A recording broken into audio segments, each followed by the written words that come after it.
Doncs bé, comencem. Em dic Yves Gerbo Bernet, soc llicenciat en Filologia Catalana, he treballat durant molts anys al sector editorial i soc escriptor, i des de fa uns quants anys em dedico a la docència secundària. Per què m'agrada ser professor? M'agradaria començar aquesta defensa de programació explicant que em considero un activista social. Jo crec que els professors podem canviar la societat. Som fins i tot els encarregats de fer-ho. Igual que passa amb alguns poetes que se senten implicats en la societat per canviar-la, crec que els professors també tenim aquest paper en la societat, no?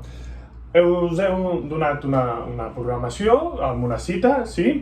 Que és una cita que ve dels grecs, no és meva, sí? Jo crec que hem de fer vincle amb els alumnes, crec que escoltar és la clau per poder ensenyar, perquè t'escoltin, sí? I emocionar-se és essencial, perquè els alumnes, si s'emocionen, obren els sentits, escolten, aprenen, no? I és evident que aprenem quan ens divertim. Si intentem fer que no s'avorreixin, intentem fer que ells estiguin entretinguts, aprendran molt més. Ens passa a nosaltres els adults i ens hi passen als adolescents també, no? Les característiques d'aquesta programació, doncs bé, són del primer de l'ESO, primer cicle, és una etapa que hi ha molts canvis, moltíssims canvis, perquè passen d'un edifici a un altre edifici, d'uns companys a uns altres companys. Les hormones creixen, es desenvolupen amb un cos diferent.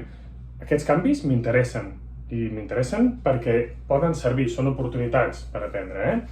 Aleshores, anem a veure, la meva programació i totes haurien de ser una guia flexible, ha de servir per ajudar els alumnes, ajudar el professor, en aquest cas jo, sí, o prevenir situacions en què vingui un altre professor i es trobi davant d'un curs que ja s'ha iniciat, no? Per això ha de servir, però ha de ser flexible, naturalment.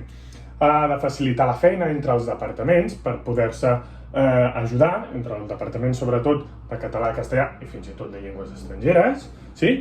I sobretot és important també que no privi la dinamització de la classe, és a dir, que s'adaptin els continguts i les actuacions, fins i tot els objectius. Això és una guia, però després ens trobem amb uns nanos que tenen unes característiques i nosaltres hem de saber adaptar-nos, no? Hi ha unes obvietats que m'agradaria anunciar, sí? No ha de ser inamovible aquesta programació. Nosaltres, per exemple, estem en un centre ara que tenim el TIL, el Tractament Integrat de les Llengües, i adaptem certes coses, la meva programació ja ho conté, sí?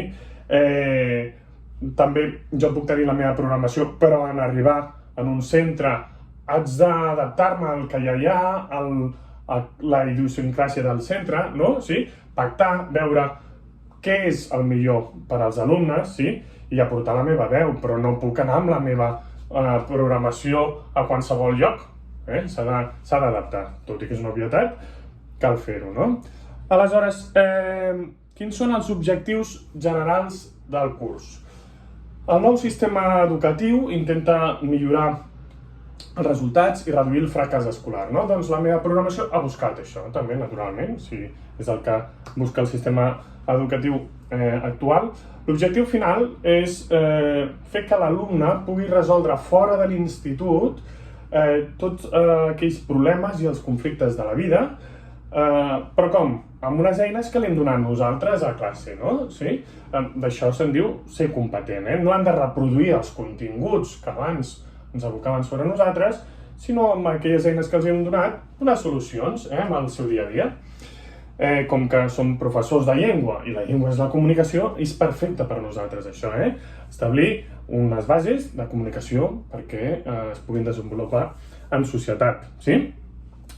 Aleshores, per tal de desenvolupar la competència lingüística i comunicativa, he intentat incloure 12 de les competències d'àmbit a les unitats didàctiques presentades.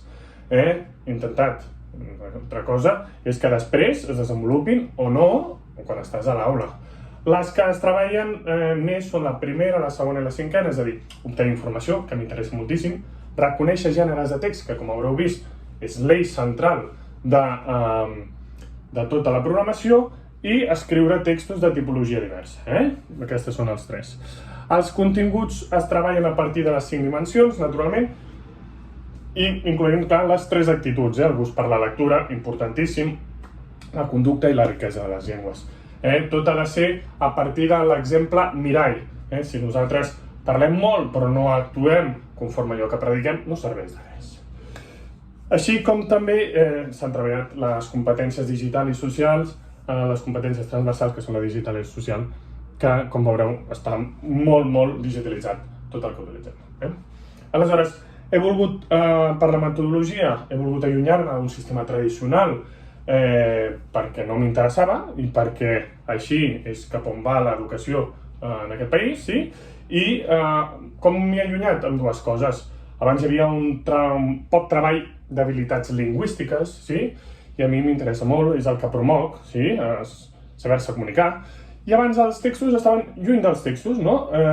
I aquí tot es treballa sobre els propis textos, amarant-se completament d'aquells textos que presentem, que són textos reals, perquè a la vida et trobes amb textos reals, no et trobes amb graelles.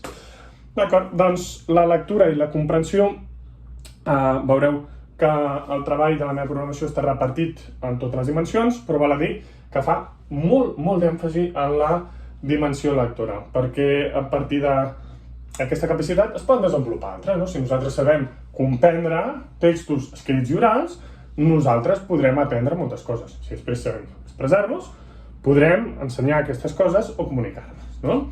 Aleshores, com treballem el nivell de comprensió lectora des dels 3 nivells, des del literal, l'interpretatiu i el reflexiu, naturalment. Es fan exposicions, aprendre i ensenyar entre iguals facilita moltíssim l'aprenentatge, sí? A primària es fan moltes exposicions i quan passen a secundària deixen de fer-ho. Doncs no. S'ha de treballar molt l'exposició, que siguin ells els que ensenyin el temari als companys, sempre supervisat per al professor. Es fan dictats, perquè crec molt en els dictats, ja s'està demostrant que hem de tornar amb els dictats, però són ells els que avaluen els seus companys, sí? I hi ha un treball d'anàlisi i de creació importantíssim. Cada unitat s'han de crear textos d'una tipologia diversa en cada una de les unitats. Es treballa moltíssim, cada unitat, una tipologia. Per aprendre, disposen moltíssims documents online. Estem en una època que no sabem com anirem, però jo ja ho faig així de fa temps, sí? Les TIC per ells són importantíssimes, per tant, tot allò que puguin agafar de les xarxes els servirà si nosaltres els guiem. Sabem portar una miqueta perquè aprenguin a diferenciar de molta informació d'aquella informació que és contrastada. Hi ha activitats d'ampliació de castellà o d'anglès, naturalment, perquè treballem el TIL, i iniciar les sessions, a mi el que m'agrada fer sempre és posar a la pissarra 4 línies del que farem i quins temps ho farem. Dividirem la classe en 3 temps i farem això, això i això. I ells ja estan preparats per fer-ho.